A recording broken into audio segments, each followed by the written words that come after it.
मैं कभी मेरे ख्वाबो ख्याल में ये नहीं सोचा था कि मैं मुसलमान बनूंगा, और मैं मुसलमानों से सख्त नफरत करता था और मुसलमानों से काफी दूर रहता था, और कभी ये सोचा नहीं कि मुसलमान सही रास्ते में हो सकते हैं। और ब्राह्मण फैमिली भी ऐसी थी, बहुत ऑर्थोडॉक्स थे, इसके हिसाब से मैं कभी ये कोशिश भी नहीं किया कि मुसलमान लोग किस चीज पर बिलीव करते हैं। हम लोग माइग्रेट हुए मेरे 10th स्टैंडर्ड के बाद मैसूर से बैंगलोर को फॉर हायर स्टडीज, मेरे आगे पढ़ाई के लिए। तब मेरे माँ बाप ने डिसाइड किया ये एक सोर्स ऑफ इनकम एक्स्ट्रा होना चाहिए उनके काम छोड़कर। वो मेरी माँ टीचर थी और मेरे फादर जो है एक टेक्सटाइल इंजीनियर थे, केआर मिल में थे। वो जब बंद हो गया मैसूर में तो वो केएसआरटीसी में काम करते थे। इतना वो खुश नहीं थे उस जॉब से, लेकिन वो जॉब मैसूर बैंगलोर वो अप एंड डाउन करते थे, वो हमारे साथ में रहते थे। और मेरी माँ बाप ये सोचा कि उनकी जो कमाई है उससे ये काफी नहीं है कि वो हम सब बच्चों को पढ़ाएं, हम तीनों बच्चों को पढ़ाएं, और बैंगलोर में मतलब और आगे बढ़ने के लिए और थोड़ा पैसा चाहिए। इसलिए उन्होंने क्या किया कि पार्ट टाइम में काम करना या पार्ट टाइम में इन्वेस्ट करना उन्होंने सोचा। जो उनके पास पैसा था उन्होंने ये पार्ट टाइम एक दुकान में इन्वेस्ट करने के लिए सोचा। और एक मराठी बिजनेसमैन थे, उनसे उन्होंने मिला, और उन्होंने जब पार्ट टाइम ऐसा कुछ करना चाहते, जब उन्होंने बताया ऐसा, तो उस मराठी शॉप ओनर ने, एक मुसलमान शॉप ओनर थे राजाजी नगर में, उनसे मिलवाया। तो मेरी माँ ने बताया, मेरे माँ बाप मेरे अंकल थे, उनको बताया कि हम एक काउंटर आपके दुकान में, हमारा थोड़ी चीजें हम सेल करेंगे और उसमें जो प्रॉफिट आएगा हम वो थोड़ा शेयर करेंगे। लेकिन वो मुसलमान इतने अच्छे थे कि वो कुछ शेयरिंग में कुछ भी इंटरेस्ट नहीं लिया। उन्होंने बोला कि तुमको जो करना है कीजिए, मतलब आप इन्वेस्ट कर सकते हो और उसका फायदा भी आप ले सकते हो, कुछ एक्स्ट्रा उन्होंने चार्ज नहीं किया। और मेरे माँ बाप बहुत इम्प्रेस थे, और घर में हमेशा उनके बारे में बात होती थी कि ये मुसलमान लोग इतने अच्छे हैं कि ये हुनर हमको शॉप में जगह दिया बोल के। लेकिन मैं इससे बहुत नाराज था कि मेरे माँ बाप डेली उनके बारे में अच्छा ही बोले जब मैं उनको नफरत करता हूं। जब मेरी माँ की स्कूल जब ईयरली खत्म होता था, जब उसको 2-3 महीने हॉलिडेज होते थे, तो मेरी माँ इस दुकान पे जाके उनको भी मदद करती थी, उनके लिए भी काम करती थी, और उसकी जो इन्वेस्टमेंट थी वो भी बेचती थी। और मेरी माँ को ये पसंद था कि मैं जाके वो काम करूं और मैं जाके थोड़ा बिजनेस सीखूं, इससे मैं थोड़ा जिम्मेदार हो जाऊंगा और अच्छा हो जाऊंगा। और घर में मुझे बोले कि तुम जाके इसको संभालो, और मैं बोला कि मैं किसी से भी काम करूंगा, मुसलमान के साथ मैं नहीं कर सकता हूं, और कोई जरूरी भी नहीं है कि अभी मैं काम करूं, और घर पे इतना गरीबी नहीं है मैं काम करके आपको कमा के खिलाऊं जब मैं पढ़ रहा हूं। मेरी माँ ने मान लिया और मैं दूसरी जगह काम करता था 1-2 दिन के लिए, फिर बाद में छोड़ दिया और घर में रहता था ड्यूरिंग माई हॉलीडेज, जब मेरे छुट्टियां होती थी। तो फिर जब दूसरी बार मेरी माँ को छुट्टियां आई तो मेरी माँ, मेरे नानी माँ और मेरे पेरेंट्स सब मुझे बहुत इंसल्ट किए कि तुम जाके करो, तुम जाके काम करो। जब तुम्हारी माँ जाके काम कर रही है, तुम्हारे बहन जाके काम कर रहे हैं और उनकी बिजनेस वो देख रहे हैं, तुमको भी देखना चाहिए, तुम्हारे पैसा है, ऐसे घर में बैठने से अच्छा तुम जाके करो, घर की औरतें कर रहे हैं बाहर। तब मैंने सोचा कि ठीक है जाता हूं। फिर मैंने उस दुकान में गया राजाजी नगर में। वो लोग बोले आप चिकपेट में हमारी मदद कीजिए, इधर आपकी जरूरत नहीं। तो उधर मैं काम कर रहा था। जब इधर मैंने काम करना शुरू किया, मुझे और ज्यादा गुस्सा आया कि इनको देखकर वहां पे हिंदू लड़कियां मुसलमान होते थे। तब मैं बहुत नफरत करता था उन लोगों को जो मुसलमान कराते थे ऐसे लोगों को। मैं सोचा ये मुस्लिम लोग इंडिया में क्या कर रहे हैं, इनको तो जगह पाकिस्तान में है, ये लोग हमारे हिंदुओं को क्यों कन्वर्ट कर रहे हैं। तो फिर बहुत गुस्सा था, बहुत झगड़ा करता था उनसे। फिर ऐसी ये जब हो रहा था, वो शॉप के ओनर जो थे वो बैंगलोर में नहीं थे, वो कहीं और थे, बॉम्बे में थे। और इसी आर्ग्यूमेंट में उन्होंने थोड़ी चीज बताई। फिर बाद में उन्होंने बोला कि आप कुरान पढ़ो, कुरान से आपको कुछ समझ में आएगी, एक किताब है। फिर बाद में मैं सोचा कि अच्छा मैं इनको सिखा। अब मैं हिंदू लड़कियों को जब पूछा तुम लोग क्यों इस्लाम में, वो लोग कुछ आंसर नहीं करते, तो वो इतना ही बोलते थे कि ये सच है इसलिए हम आ गए, या ज्यादा वो बोलते नहीं थे। और मैं सोचा कि अब आप लोग, ये लोग तो अनएजुकेटेड हैं, मैं ब्राह्मण फैमिली से हूं और मैं समझता हूं हिंदुइज्म क्या है बराबर, और मैं इनको एक सबक सिखाऊंगा, मैं इनको हिंदुइज्म सिखाऊंगा ताकि हम भी सच हैं। तब मैं हिंदुइज्म और ज्यादा गौर से देखने लगा कि हिंदुइज्म में है क्या। और मीन टाइम कुरान भी मैं पैरेलली कुरान भी पढ़ रहा था। थोड़े मैं एनालिसिस किए थोड़े भगवान की एज पर हिंदू बिलीफ वो क्या करते थे, उनकी क्या हिस्ट्री है, उनकी क्या बैकग्राउंड है, उनकी क्या ये है। उसके बाद मैं क्रिश्चियनिटी भी पढ़ा, फिर बाद में मैं इस्लाम कबूल किया। तो वो एनालिसिस मैं आपको बता रहा हूं। अभी पहले जो थे, जब मैं आरएसएस मेंबर था, हमको डेली सुबह में ये बोलते थे कि राम मंदिर हमारा है, कश्मीर हमारा है, तो ये सब होता था। फिर बाद में मैं सोचा कि राम मंदिर, जब उसको बोल रहे कि राम हमसे ज्यादा सबसे ज्यादा पावरफुल भगवान है, तो उसके बारे में थोड़ा एनालिसिस किया। राम जो है वो एक जो किंग बोलते हैं, जिसको बोलते हैं राजा, वो राजा के घर में पैदा होता है और उसकी 7 बीवियां होते हैं उस राजा को, और 7 बीवियों में एक बीवी के बेटे होते हैं राम। और कुछ फैमिली मिसअंडरस्टैंडिंग से इस भगवान को, जो एज पर हिंदू बिलीफ, इसको घर से बाहर निकाल देते हैं और उसको बोलते हैं वनवास। एक 14 ईयर्स ये वनवास को भेजते हैं जंगल में। इस टाइम पे क्या होता है, रावण एक राक्षस है और वो राक्षस राम की वाइफ को किडनैप करना चाहता है। और जब ये प्लान बना रहा है, राम को ये मालूम भी नहीं कि मेरी वाइफ को कोई किडनैप करने के लिए प्लान कर रहा है, और राम को ये मालूम नहीं हो रहा है कि इस बात राम को मालूम ही नहीं हो रहा है। तो मैं सोचा कि भगवान को अगर उसको मालूम ही नहीं हो रहा है, उसके घर वालों पर अटैक हो रहा है, तो उसको क्या मालूम रहेगा मेरे ऊपर क्या मुसीबत आएगी, मुझे कैसे बचाएंगे। तो इसलिए मैं और आगे जब स्टोरी देखा रामायण, और रामायण जब पढ़ा, यहां तक आती है कि रावण प्लान बनाता है और उसके काम वालों को बोलता है तुम जाके उसके सामने एक हिरन बन जाओ। जब तुम हिरन बन जाओगे, राम और लक्ष्मण जो है तुम्हारे पीछे भागेंगे, और जब तुम्हारे पीछे भागेंगे तुम ज्यादा दूर भागो, और जब राम और लक्ष्मण जब ज्यादा दूर चले जाए घर से, तब मैं जो है मैं आके सीता को किडनैप करूंगा। तो ये ऐसा ही होता है, और राम को ये 1% भी इसका मालूमात नहीं होता है। और ये मैं सोचते रहता था ये भगवान कैसा हो सकता है, उसके घर वालों के ऊपर कोई अटैक कर रहा है और उसके घर वालों को कोई किडनैप कर रहा है, लेकिन इसको मालूम भी नहीं हो रहा है।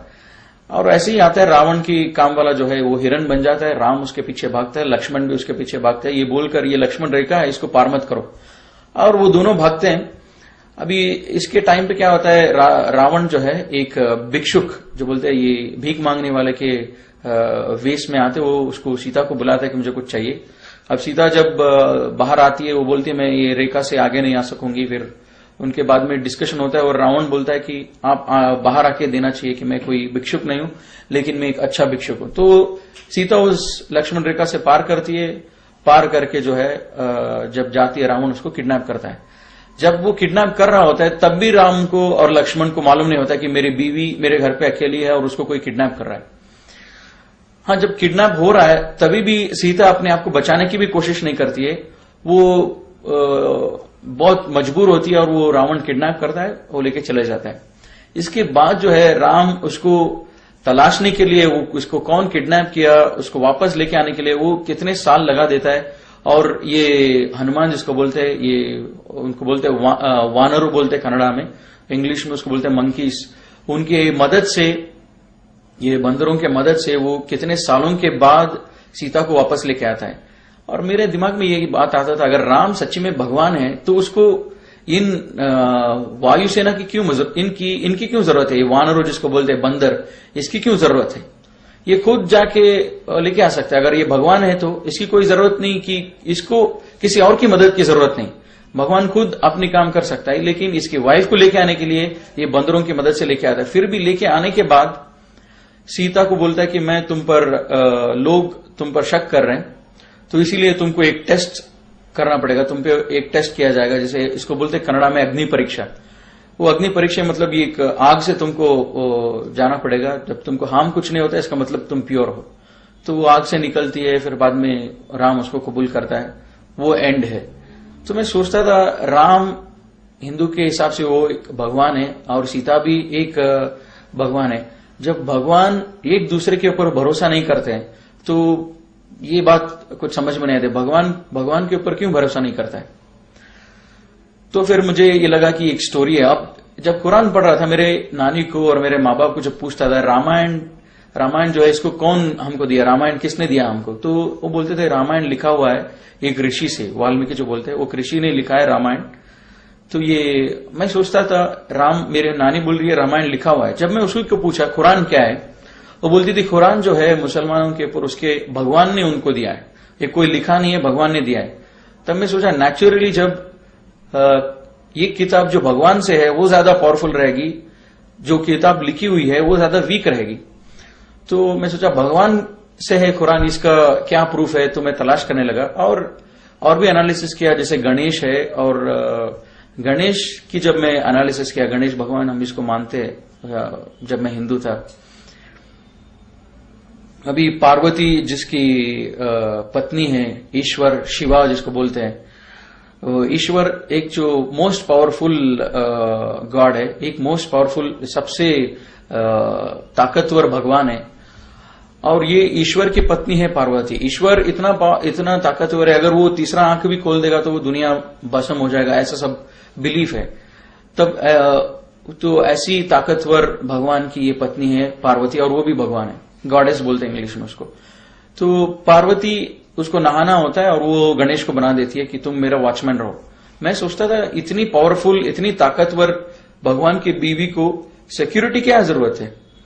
फिर भी वो बनाती है गणेश को, फिर वो नहाने जाती है और ईश्वरा जो है घर में दाखिल होता है। उसके घर में जब आता है वो पूछता है गणेश को तुम कौन हो? तो मैं ताज्जुब हो गया ये पढ़ के और ये देख के भी कि ये कैसा सवाल पूछ सकता है ईश्वर, जब उसको इतना भी इल्म नहीं है उसके घर में क्या हो रहा है। उसकी बीवी ने उस गणेश को बनाया और उसको इल्म में ये भी मालूम नहीं कि इसको कौन बनाया और मेरे घर में ये कब आया। वो आके पूछता है इसको तुम कौन हो? जब ये ताकतवर भगवान है, इसको इतना मालूम होना चाहिए पूरे दुनिया के हर कोने में क्या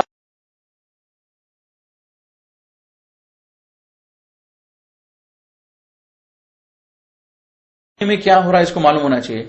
लेकिन ये भगवान घर में आके बात करता है और गणेश से पूछता है कि तुम कौन हो। इसका मतलब जब ईश्वरा को उसके खुद के घर में जो हो रहा है वो मालूम नहीं है, तो मेरे घर में या दूसरों के घर में जो प्रॉब्लम्स इस दुनिया में हो रहा है उसको कैसे पता चलेगा? तब मैं सोचा ये जो है ये भी एक स्टोरी की जैसी लग रही है। फिर आगे जब देखेंगे स्टोरी क्या होता है, फिर ईश्वरा जो है गणेश की गर्दन काट देता है जब गणेश उसको अंदर जाने नहीं देता है। उस टाइम पे पार्वती आती है और पूछती है कि तुमने ऐसा क्यों किया, ये मेरा बेटा है और इसको वापस जिंदा करो। और ईश्वरा बोलता है मैं इसको जिंदा नहीं कर सकता हूं क्योंकि मैंने उसको काट दिया है। और पार्वती और ईश्वरा ये काफी दिनों तक ये झगड़ा चलता है। फिर बाद में ईश्वरा बोलता है कि मैं इसको हाथी का सर से उसको जोड़ता हूं और उसके एसोसिएट्स को बोलता है कि तुम हाथी इस डायरेक्शन पे जो सोया हुआ है वहां पे जाओ और उस हाथी को आप कट करो, उस हाथी के सर को, और वहां लेके आओ और मैं इसको जोड़ दूंगा। अब लेके आते और उसको जोड़ देता है। अब मैं सोचा ये क्या लॉजिक है, उसी सर को ज्यादा आसानी से जोड़ सकता है, हाथी के सर को क्यों जोड़ा? जब जान नहीं दे सकता हूं बोल के फिर बाद में हाथी के सर से क्यों उसको जान वापस दिया? बाद में मैं सोचा कि इतना बेरहम क्वालिटी, जब इसको सर उड़ा देना, कट कर देना, ये क्वालिटी भगवान की नहीं हो सकती है। इतनी बेरहमी से एक गलती उसने किया, उसने जाने नहीं दिया, उसको कत्ल कर दो इमीडिएटली। ये तो बेरहम एक कैरेक्टर है, भगवान की नहीं हो सकती है।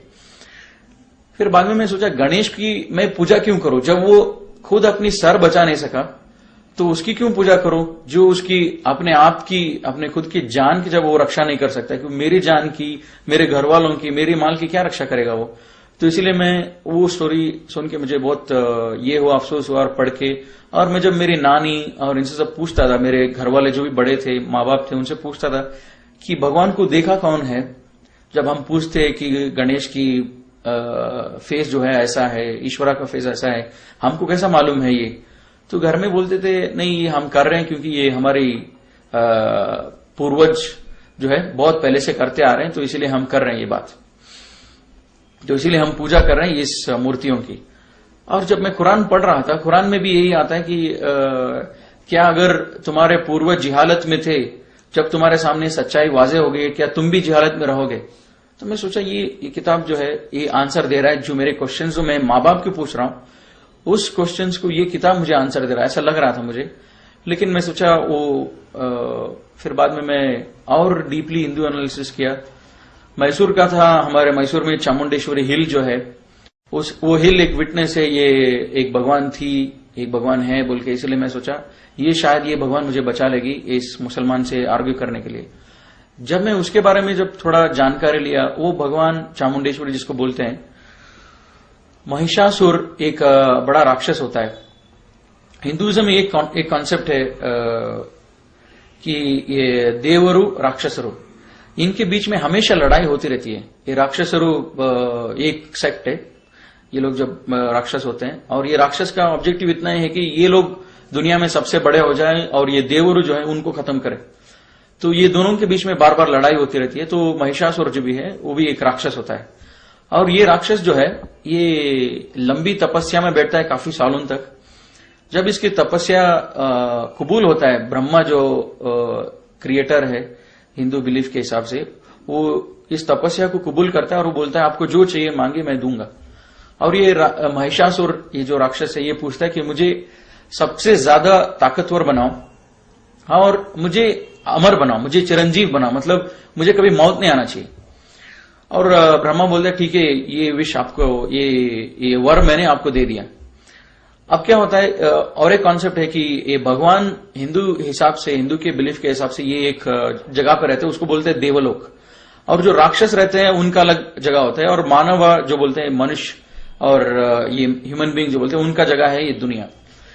और ये राक्षस महिषासुर को जब मिल जाता है एक वर, सबसे ताकतवर बन जाऊंगा, और सबसे ताकतवर बनता है और इसको मौत कभी टच नहीं करेगी, ये जाता है देवलोका को और सबको देवताओं को मारने के लिए। मैं सोचता था कि ये कैसा कॉन्सेप्ट है, ये राक्षस तपस्या में बैठा, एक इबादत में बैठा इतने साल तो, और इतने साल के बाद उसने भगवान से वर मांगा कि मुझे ताकतवर बनाओ, और उसको भगवान ने वर दिया, फिर उसी भगवान की ये कत्ल करने जा रहे हैं। तो इसका मतलब मैं भगवान को उल्लू बना सकता हूं। कभी भी भगवान 10 साल बैठो, भगवान से वर ले लो और उसके बाद में उसी को मारने लगो। तो मैं सोचा ये एक इमेजिनरी स्टोरी है, ये सच नहीं हो सकता है, ये लॉजिकल नहीं है। तो बाद में क्या हुआ, ये राक्षस जब सबको मार रहा होता है, ये लोग देवते बोलते हैं, देवतेगणु, ये लोग सब जाके इनसे मिलते हैं, ब्रह्मा विष्णु महेश्वरा, इनसे जाके मिलते हैं और इनको पूछते हैं कि हम ऐसे मुसीबत में हैं, ये महिषासुर जो है हमको मार रहा है, हम क्या करें अभी। ये ब्रह्मा बोलते हैं अरे इसको मैंने वर दिया है, अभी मैं इसको वापस नहीं ले सकता हूं, मैं वापस अगर लूंगा ये फिर से भी डीएक्टिवेट नहीं होगा, इसका एक बार मैंने वर दे दिया, मैं वापस नहीं ले सकता हूं। तो मैं सोचा कि ऐसा कैसा हो सकता है, मैं 10 साल बैठ के भगवान को उल्लू बना के एक वर ले लूं और बाद में उल्टा मैं भगवान को ही मारना शुरू कर दूं, ये सच नहीं हो सकता है। फिर ब्रह्मा बोलते हैं अच्छा मेरे पास एक रास्ता है इसको मारने के लिए, मैंने जो इसको वर दिया है, तुम सबसे ज्यादा ताकतवर हो जो दुनिया में ऑलरेडी हैं, भगवान आदमी कोई भी हो, तुम सबसे ज्यादा ताकतवर हो जो अभी मौजूद है इस दुनिया में, लेकिन जो आने वाले हैं उनसे ज्यादा ये ताकतवर रहेगा, ये तो वर नहीं दिया हूं, तो इसलिए हम ये काम करेंगे, एक नया एक भगवान को हम पैदा करेंगे जो उससे ज्यादा ताकतवर होगा और वो उसको मारेगा। तो ये क्या करते हैं, विष्णु बोलता है मैं औरत हो जाऊंगा, और शिवा जो है बोलता है कि मैं और तुम, हमारा मिलन होगा, हमारे मिलन से जो बच्चा पैदा होगा वो बच्चा जो है वो नया भगवान होगा और वो महिषासुर को कत्ल करेगा। और जो बच्चा पैदा होता है उसका नाम होता है चामुंडेश्वरी, वो लड़की होती है उसको चामुंडेश्वरी बोल के नाम रखते हैं, मतलब चामुंडेश्वरी, वो ईश्वर का भी नाम ही आता है चामुंडेश्वरी, वो जाके उसको कत्ल कर देती है महिषासुर को। मैं सोचा एक मिनट के लिए सोचा अगर मैं भगवान होता, मैं ब्रह्मा के जगह होता, तो मैं कभी, मुझे मालूम हो जाता था कि ये राक्षस 10 साल के लिए इसलिए बैठा है मुझे मारने के लिए, ये देवरों को खत्म करने के लिए इसलिए बैठा है, तो मैं कभी वर नहीं देता। ऐसा पूरा ड्रामा करने से अच्छा मैं वर नहीं देता, और या तो वर देने के बाद उसको कत्ल कर देता।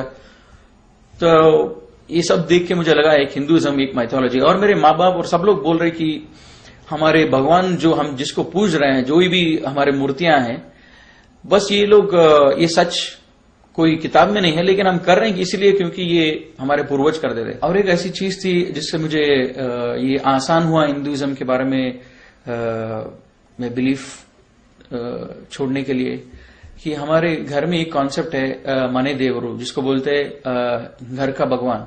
हर एक घर का अपना अपना खुद का भगवान होता है। तो मेरे घर में भी हमारा मने देवरू जो बोलते हैं, हमारा घर का भगवान जो था वो स्नेक था, स्नेक, सांप। और मेरे कजिन का मने देवरू घर का भगवान था ईगल।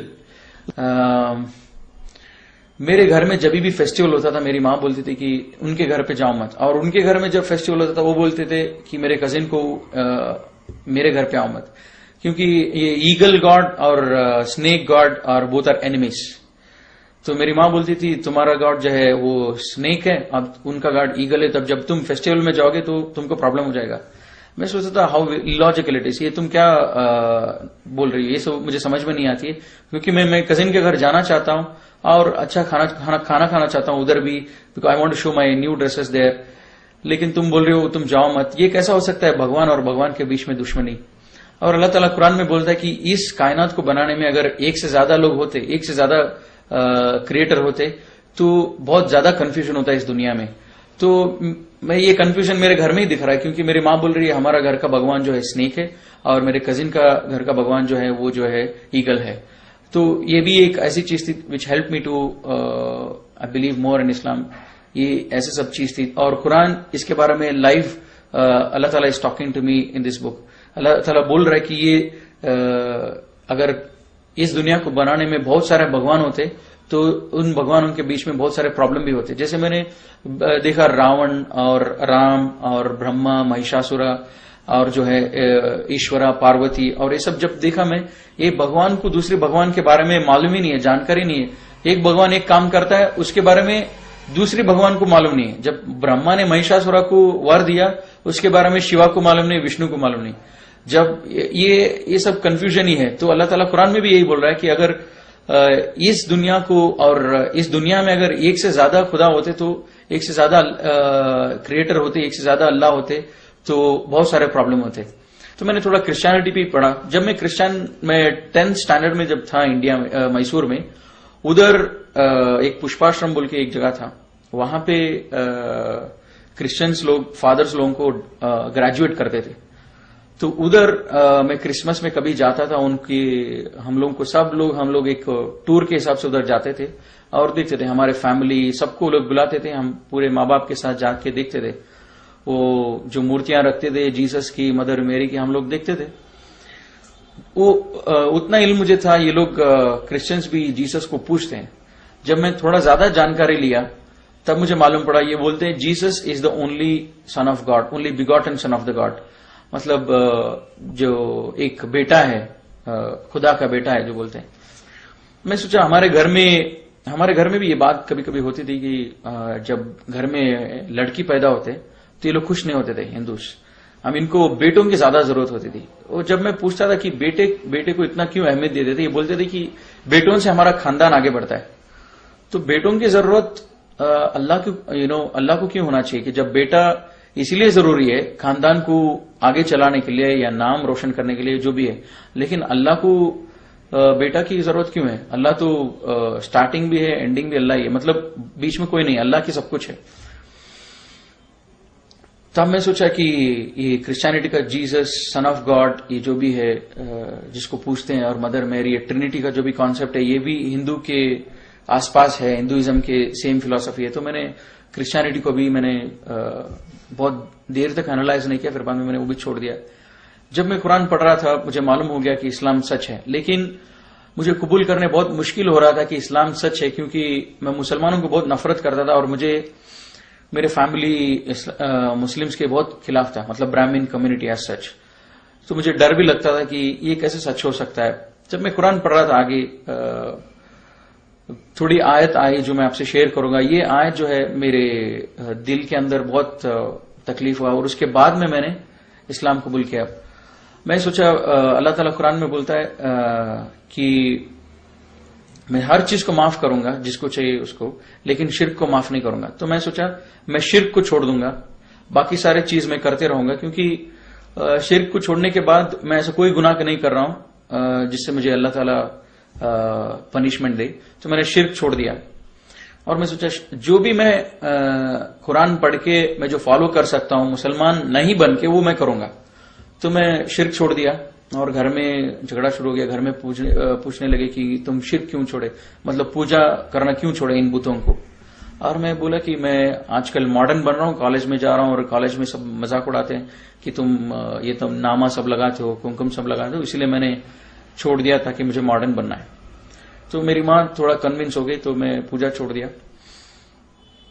और ये सब एनालिसिस जब मेरा पूरा हुआ तो उसी टाइम पर मेरा कॉलेज भी स्टार्ट हो गया, मेरा सेकेंड ईयर चालू हो गया। तो मैं वो दुकान से बाहर आ गया। अब जो है पूरा कुरान पढ़ा, लेकिन पूरा कुरान पढ़ने के बाद मुझे थोड़ी आयत समझ में आई, वो तो शिर्क करना नहीं चाहिए और आखिरत क्या, ये सब समझ में आया था। और हर एक आयत का माना समझ में आया था कि आयत अल्लाह ताला अपने आप को आयत से प्रूव करते कि अल्लाह ताला का एग्जिस्टेंस, अल्लाह के ऊपर यकीन रखने के लिए अल्लाह की आयत को अगर हम सोचेंगे, उसके बारे में गौर करेंगे, तब हमको बिलीव होगा अल्लाह की एग्जिस्टेंस। मतलब अल्लाह हमारे सामने जाहिर नहीं है, मतलब अल्लाह को देख नहीं सकते, लेकिन अल्लाह के आयत को देखकर हम बिलीव करना चाहिए, इतना मुझे समझ में आया था। फिर दूसरी आयत जब मैंने कुरान में पढ़ा, how can you disbelieve in Allah when you are lifeless, we gave you life and we will cause you to die again and we will cause you to life again, we will bring back to life again. तो मैं सोचा, it's not easy for me to believe that on the day of judgment we will be brought back to life। मतलब जब अल्लाह ताला बोल रहा है कि तुम अल्लाह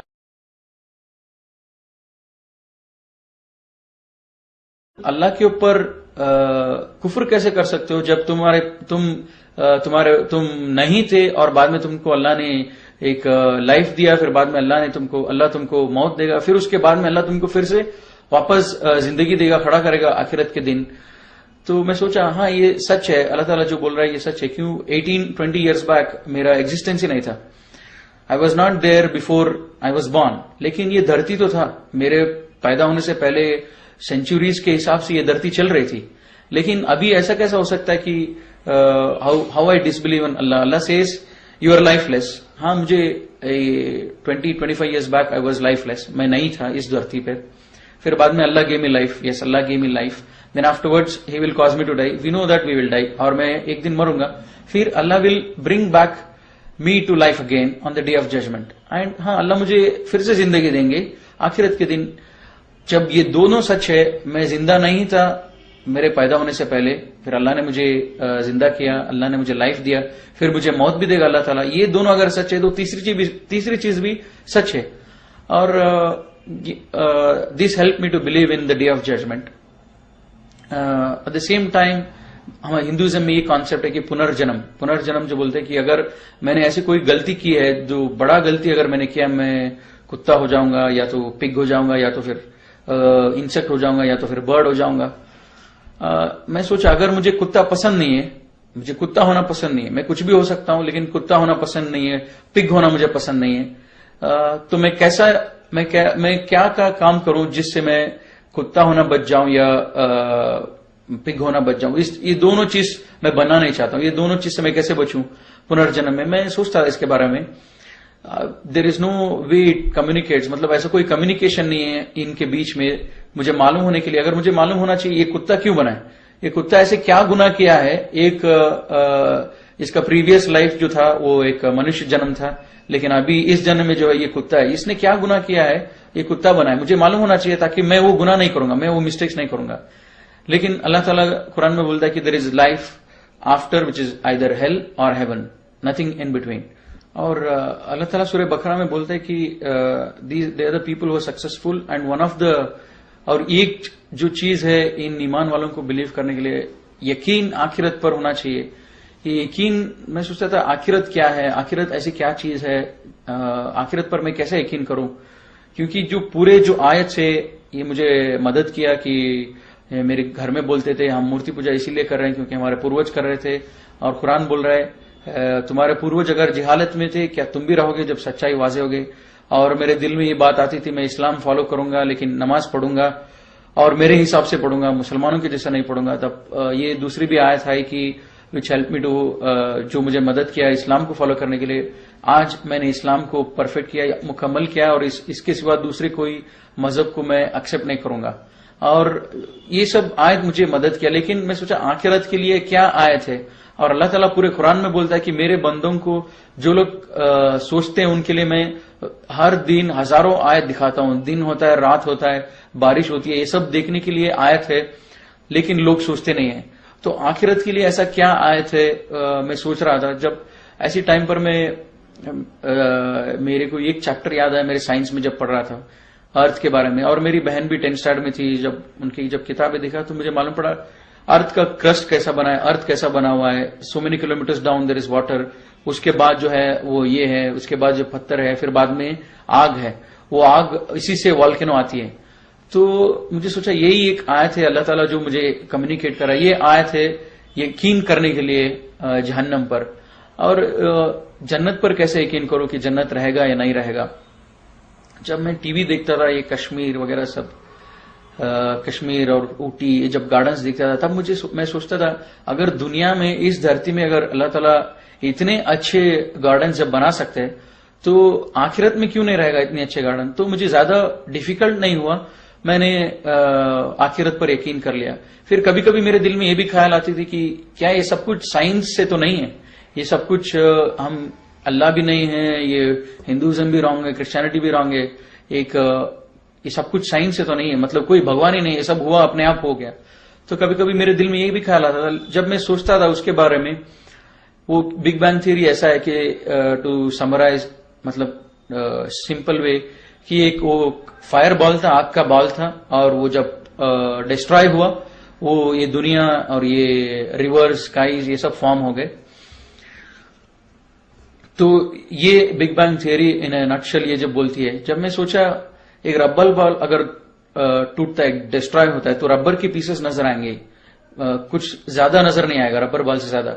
उसी हिसाब से अगर एक फायर बॉल, एक आग का बॉल भी अगर डिस्ट्रॉय होता है तो आग ही दिखना चाहिए हर जगह।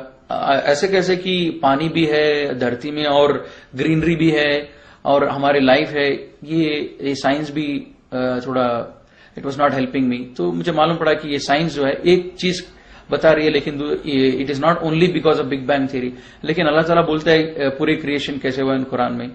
तो वो अल्लाह ने आंसर दिया।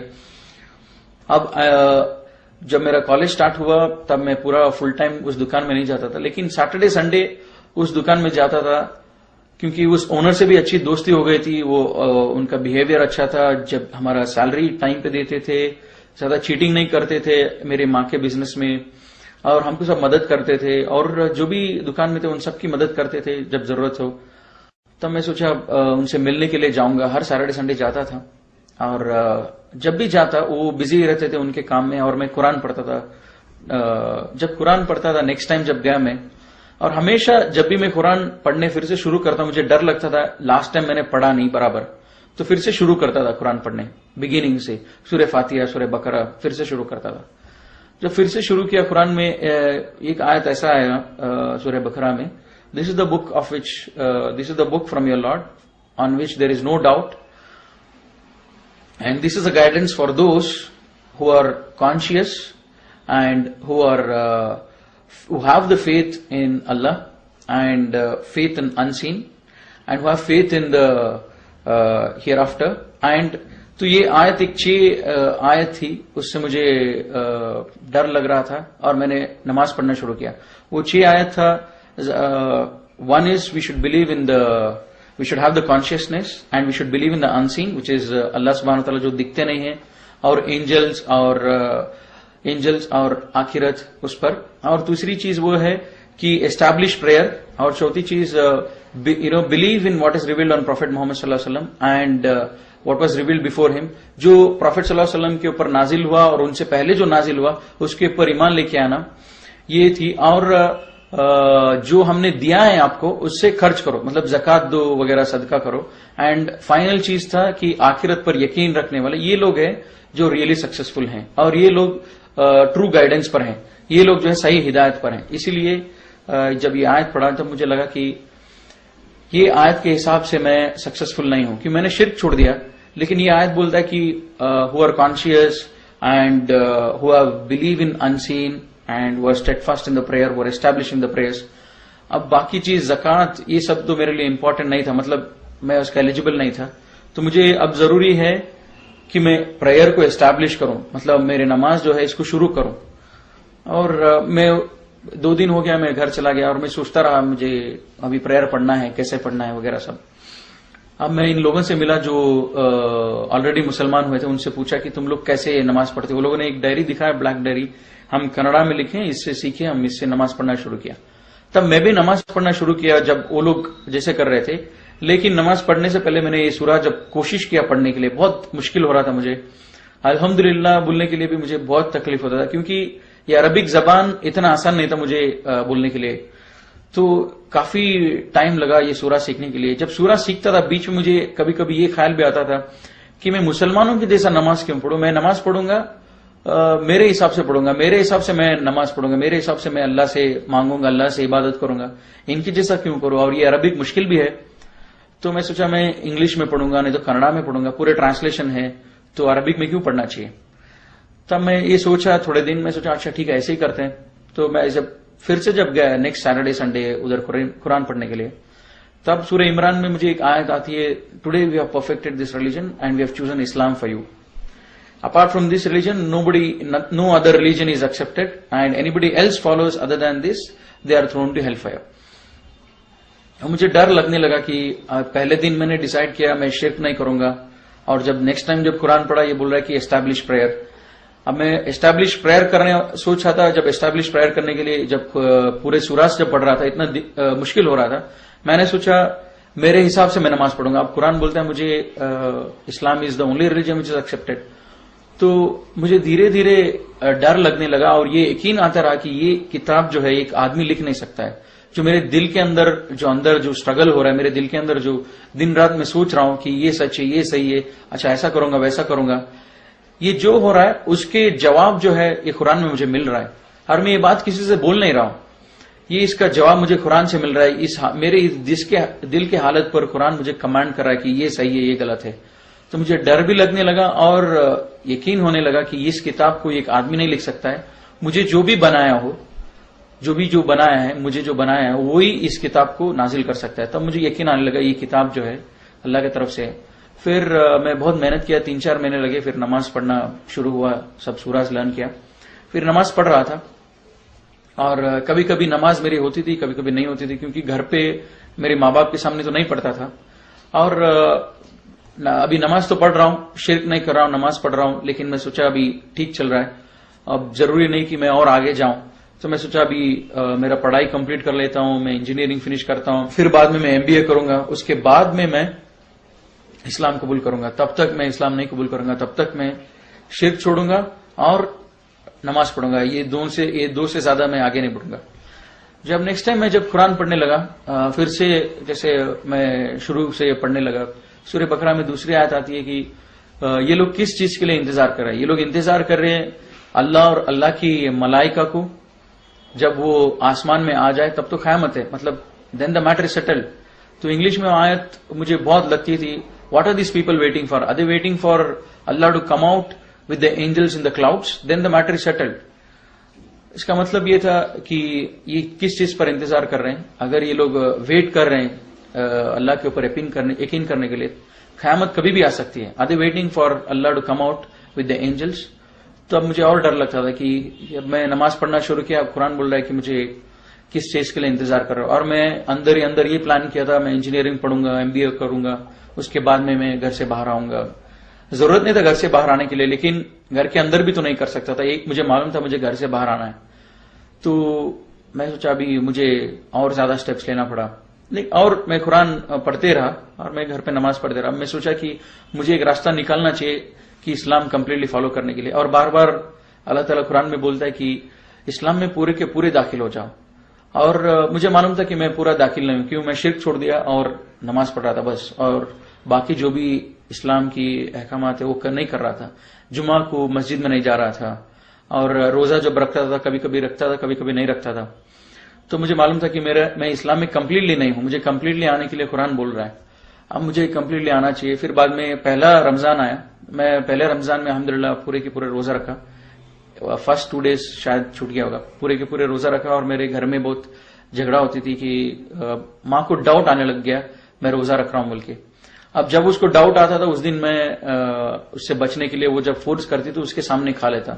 तो ऐसे 2 रोजे छूट गए होंगे। फिर पहले रमजान हुआ, फिर बाद में मैं अल्हम्दुलिल्लाह थोड़ा स्ट्रांग हुआ, थोड़ा यकीन भी हुआ। अब घर पे जो बात करने लगते थे हम डेली डिनर पे, लंच पे, जब उनको बताने लगा क्यों अभी जब मेरा प्लान के हिसाब से कुछ भी नहीं होगा, मुझे अभी घर में बोलना चाहिए धीरे धीरे कि मैं इस्लाम में आ रहा हूं, तब मैं घर में बोलने लगा धीरे धीरे कि ये गलत है हम जो कर रहे हैं। फिर ये सब बोलता भी रहा और कॉलेज में जाते, कॉलेज भी पढ़ाई भी होती थी। कभी कभी दिल में ये ख्याल भी आता था कि ये सब जरूरी है क्या, अभी मैं बच्चा हूं, अभी मैं 17-18 ईयर्स में हूं और मुझे पढ़ाई पे ध्यान देना चाहिए, ये सब जरूरी नहीं है। ये अभी ठीक है मैं शिर्क छोड़ दिया और नमाज पढ़ रहा हूं, लेकिन घर से बाहर जाना जरूरी नहीं है। मैं सब कमाऊंगा, अच्छा पोस्ट पे आऊंगा, तब जाके मैं पूरा का पूरा इस्लाम फॉलो करूंगा। ये ख्याल भी आता था।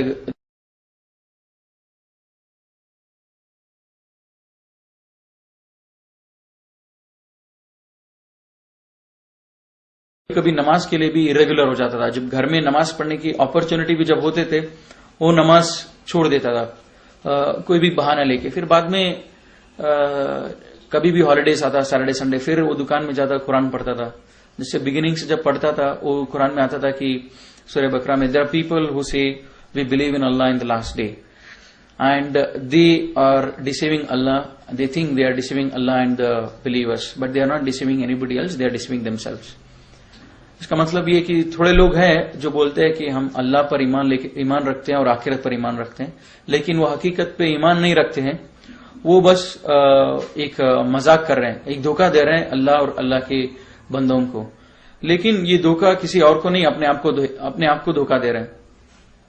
तब मैं सोचता था कि क्या ये आयत मेरे लिए है क्या, कि क्या मैं अल्लाह को धोखा दे रहा हूं, क्या मैं अल्लाह के बंदों को धोखा दे रहा हूं।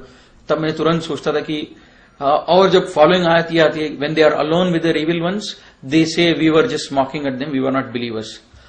जब मैं सोचता था इस आयत के बारे में, इतना तो था, पहली आयत से मुझे बहुत डर लगता था।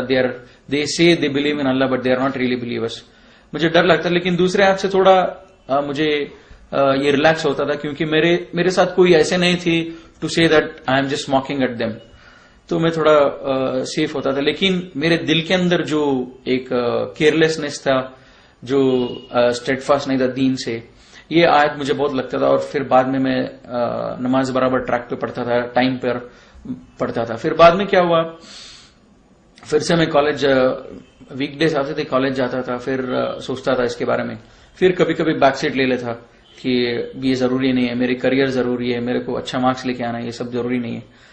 फिर 1-2 आयत ऐसी मैं पढ़ा, फिर बाद में दैट चेंज्ड माय लाइफ। फिर बाद में मैं घर में ओपनली डिस्कस करने लगा इस्लाम के बारे में। वो लास्ट एक आयत ये थी which really help me a lot to change, मतलब बहुत मुझे मदद किया है चेंज करने के लिए मेरे लाइफ। वो था कि when the death approaches them they will my angels will ask them what state you were in, and they will reply we were weak and oppressed in this world, and angels will reply was Allah's land was not vast enough for you to emigrate and follow Islam। मतलब जब इनकी मौत आएगी, मेरे मलाइका इनको पूछेंगे कि तुम किस हालत में थे, और ये लोग रिप्लाई करेंगे कि हम बहुत वीक थे, हम बहुत मजबूर थे। मेरे मलाइका इनको रिप्लाई करेंगे क्या अल्लाह की धरती इतनी विशाल नहीं थी ताकि तुम हिजरत करके तुम इस्लाम फॉलो करो। तब ये मुझे मैं सोचा ये अल्लाह ताला मुझे बोल रहा है। मैं बार बार अपने आप को, मैं फजर नहीं पढ़ रहा हूं, असर नहीं पढ़ रहा हूं, मेरी माँ है, मैं वीक हूं, मैं बहुत कमजोर हूं, मैं कमा नहीं रहा हूं, अब मैं पूरा का पूरा इस्लाम फॉलो नहीं करता हूं। ये सब मेरे दिल में आता था। जब ये आयत पढ़ा तो मुझे लगा कि अल्लाह ताला is answering to my question in my heart. तो तब मैं सोचा अच्छा ठीक है, अभी मैं ओपनली डिक्लेयर करूंगा घर में। अब घर में मैं ओपनली बोलने लगा इस्लाम सच है और तुम लोग जो कर रहे हो सही है, तुम लोग जो कर रहे हो वो सही नहीं है और मैं जो कर रहा हूं वो सही है, और ये मूर्ति पूजा सब हिंदुइज्म में नहीं है। अब क्या हुआ, मेरे माँ बाप ने सोचा कि ये इतना सीरियस नहीं है, वो ऐसे ही बोल रहा है। फिर धीरे धीरे धीरे मेरे डिप्लोमा जो खत्म होती रही, मैंने अपने प्रिंसिपल से भी पूछा कि लीगल प्रोसीजर क्या है इस्लाम कबूल करने की। फिर उन्होंने बताया लीगल प्रोसीजर जो भी है, उसके बाद मुझे काम मिलेगा नहीं मिलेगा। फिर इतना हुआ मेरे घर में, जब मैं पूरा बोल रहा था, मेरे माँ बाप ये मानते थे मैं जो बोल रहा हूँ सच बोल रहा हूँ, लेकिन वो बोलते थे कि हम इस्लाम फॉलो इसलिए नहीं कर सकते, हमारी सोसाइटी, हमारी कम्युनिटी, हमको ये बड़ा मुश्किल होगा। लेकिन अल्लाह ताला कुरान में भी ये बोलते हैं कि ये नबी, ये लोग इस किताब को ऐसे पहचानते हैं जैसे अपनी बेटों को पहचानते हैं। तो जैसे हमारे फैमिली जैसे बोलती है, जब मैं पूरा उनको इस्लाम का मैसेज दिया, वो लोग भी बोल रहे तुम जो बोल रहे हो सच है, लेकिन हम फॉलो इसीलिए नहीं कर सकते क्योंकि सोसाइटी है, एक्सेट्रा एक्सेट्रा। तब ये आयत is talking about the same behaviour of them. तो काफी सारा ऐसा सब अंदर मेरे दिल में बहुत प्रॉब्लम आ रहा था, अंदर ही अंदर एक स्ट्रगल था, एक क्या करूं मैं इस्लाम कबूल करूं या क्या करूं। लेकिन मन ही मन मेरे दिल ये बोल रहा था कि इस्लाम सच है, और मैं मानने के लिए रेडी नहीं था क्योंकि माँ बाप और ये सब वगैरह।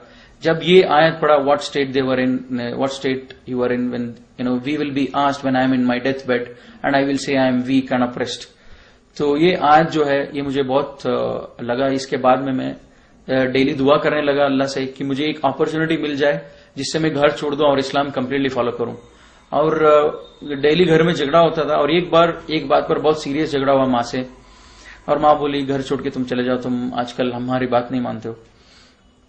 और मैं सोचा भाई यही एक अपॉर्चुनिटी है, मैं घर छोड़ूंगा और इस्लाम पर फॉलो करूंगा। अब मैं घर छोड़ने के लिए रेडी हो रहा था, मेरी बहन भी बोली मैं भी इस्लाम कबूल करना चाहती हूँ। मैं जब घर में सब लोगों को ये समझा रहा था इस्लाम क्या है, तो मेरी बहन समझी, वो बोली कि मुझे यकीन है तुम जो बोल रहे इस पर, और ये राइट है, तो इसलिए मैं भी इस्लाम में आना चाहती हूँ। फिर बाद में वो इस्लाम कबूल करी, तो फिर वो भी मेरे साथ आ गए। हम लोगों ने घर छोड़ा। अल्हम्दुलिल्लाह about 9 years now I have embraced Islam, Allah से grace and mercy. So this is all my story about how I embraced Islam. Video के नीचे सब्सक्राइब के बटन पर क्लिक करें, बेल के आइकॉन पर क्लिक कीजिए ताकि हर नई वीडियो की नोटिफिकेशन आपको मिले।